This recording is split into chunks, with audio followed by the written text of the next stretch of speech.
This is a tutorial how to solve a white side of a Rubik's Cube. This is what we want to achieve.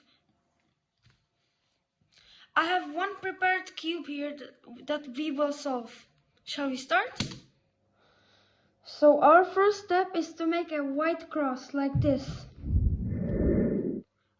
So we have to find a white center, and now this will have to go here. This will have to go here. This one have to go like here. Now the last one is here, and we have to get it here. So we have to do this and this. This is an easy thing to do. And now we have the white cross. Now the last step, we have to put these corners here, and I'll show you how to do it.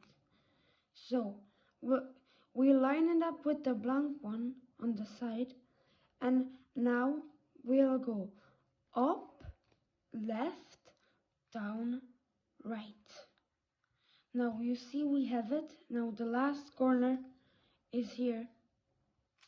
So we line it up again. So up, left, down, right. Again, because it's not there.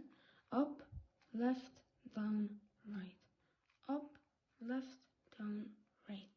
Up, left, down, right. Up, left, down, right. Now we're done. We have the white color done, and that's all.